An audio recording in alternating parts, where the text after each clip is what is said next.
Hey everyone, Midits here. We all know what Pokemon is by this point. We know that there are the mainline games, we know that there's the show, we know that there are the cards, and we know that there's other extended media we care about for like a month before completely forgetting about it. The vast majority of people don't need much explanation for these pieces of media in the Pocket Monsters franchise. But in case you don't know, the Pokemon games were the first piece of Pokemon media released, with the show and cards coming later. However, that isn't exactly the case for everyone. While true in Japan, the Pokemon animated series came out before the games in America. This was completely genius for two reasons. First, it really flips the dynamic of the whole franchise. Instead of watching a show based on a game you enjoy, you get to play a game that allows you to be like the character in a show you love. It almost makes Pokemon Red and Blue seem like extremely well-made licensed video games, bugs aside. And now, second, come on, the title of the video is right there. That's right, in this video, I'm going to defend my claim that the Pokemon anime is better than the mainline games,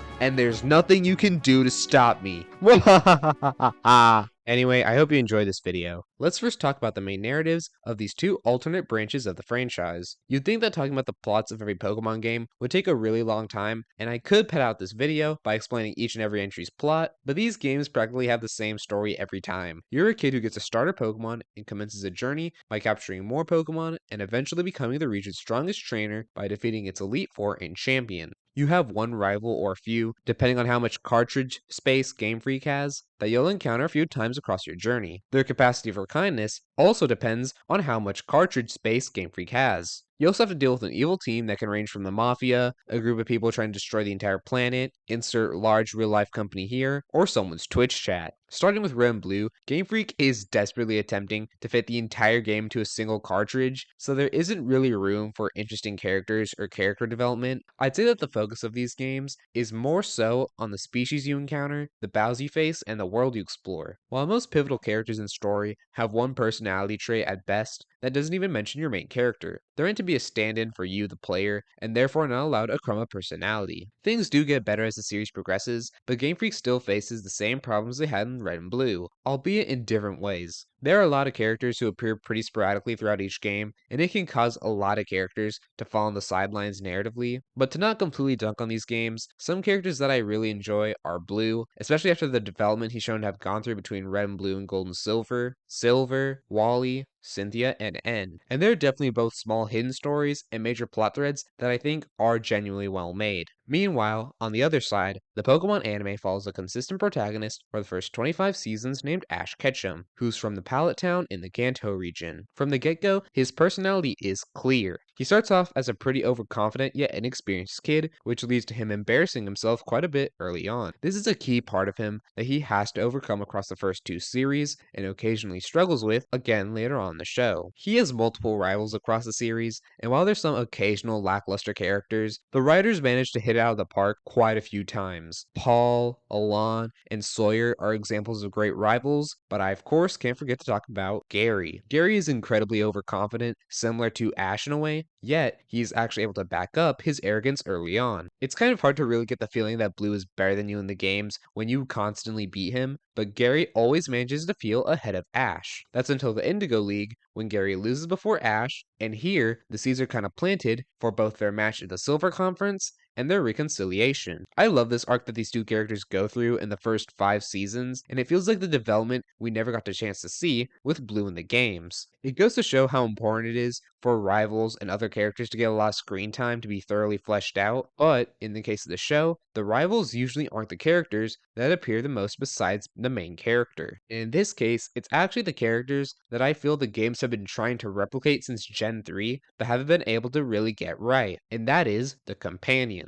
Ash has had a revolving cast of companions going along with him during his journey across the whole show, and the relationships Ash has with these characters are a major part of what makes the series. And while Misty, Brock, and even Tracy are great additions to the story, it was an ingenious idea of the showrunners to introduce contests into the show, because it really helped to add another storyline, which you're waiting to see the conclusion of, in the case of May, Dawn, or Serena's stories. It also helped as there were now fewer wacky Pokemon of the Week filler episodes where nothing consequential to the plot happens. There are quite a few different villain teams Ash deals with during his journey, and they're all pretty similar to the teams you face in the games, but the most important antagonists to mention here are Jesse, James, and Meowth of Team Rocket. It is physically impossible to not have a moment where these three steal the show. They're constantly trying to steal Ash's Pikachu since he defeated them in their first encounter, and Team Rocket has so many memorable moments and episodes that range from hilarious to genuinely emotional, and with the length of this series, you can really get a grasp of not just Team Rocket, but of every character's lives in ways that simply can't be replicated in the games. Also, let me mention this. The Pokemon animated series has Pikachu holding ketchup, and the games don't.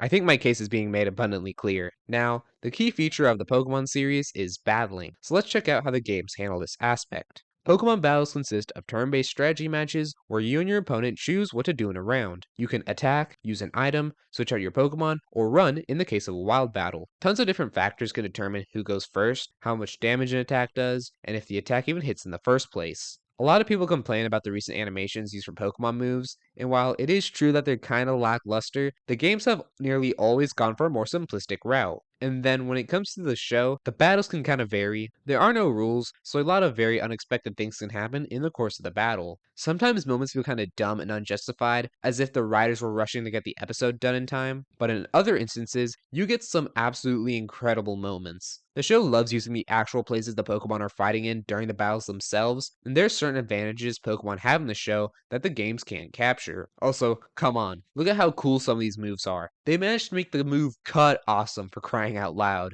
Since I'm basically already here, let's now go over the visuals of the two mediums. Pokemon started on the Game Boy, so things obviously don't look as good as the concept art in the show, but obviously, as time has advanced, the Pokemon and the world they inhabit look much better, right? I mean, it's obviously better to the Game Boy games, but when you compare it to a lot of other Nintendo franchises, that's when you start to see a bit of a problem. Pokemon isn't really achieving as much graphically as other first-party Nintendo franchises are, and while the power of the console it's on is a small part of the reason why, it also matters that the art style isn't really used to the best of its ability, because you could easily make a graphically worse game than some of the more recent entries look timeless with a more standout art style. Now back to the show, while most of the animation in the early parts of the series isn't anything to lose your mind over, the painting-esque backgrounds are absolutely stunning and something I wish we saw more often. Not to say that the later backgrounds used in the show are bad, as it can pull out some beautiful landscapes at times. The anime also manages to avoid the limitations of scale, with the massive expansive cities the characters go through. One thing that I do believe constantly improves is the fighting animations themselves. While there are some pretty good fights early on,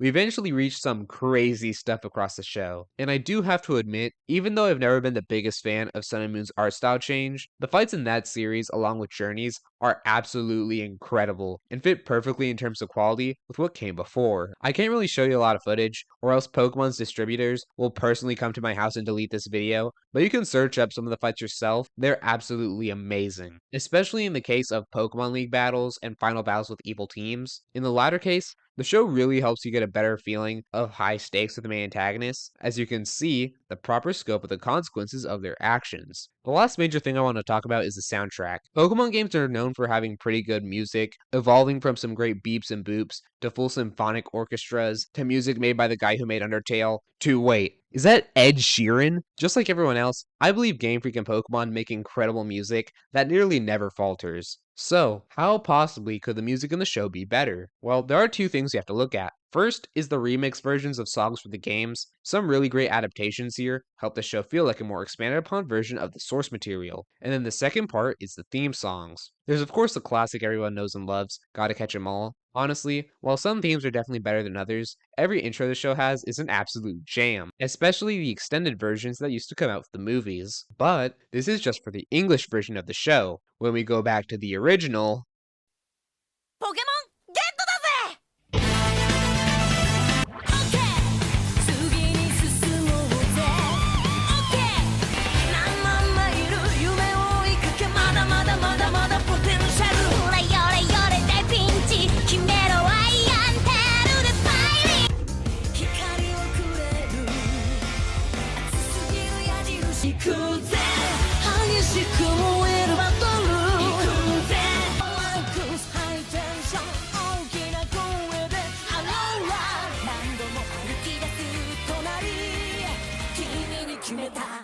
Oh my gosh. They don't let up for a single second here. They just go completely wild with every single one of these intros. Aim to be a Pokemon Master, OK, Spurt, The Greatest Every Day, Be an Arrow, XYZ, Alola, and 123 are my favorites from each generation. Okay, with that last one, it's kind of cheating because 123 is the only Gen 8 song. And with some of these, other intros from that generation are incredibly close seconds. Even the remix versions of previous intros, which most of the time only remind you of how great the original is, are incredible. Now, those are some of my cases on why I prefer the Pokemon anime to the games in terms of story, characters, battles, visuals, and music. But of course, the key word there is prefer. This is just my opinion after all. It just so happens to be right. Plus, it's not like I actively dislike the Pokemon games, or most of them at least. Like, come on, I can't lie to myself. There's no way I can say here with a straight face that the Gen 5 anime is better than the games. It is just pretty fun to get to talk about some of the series I enjoy, such as this one. In conclusion, let me leave you with this. Red became the champion of the Kanto region at 11 years old,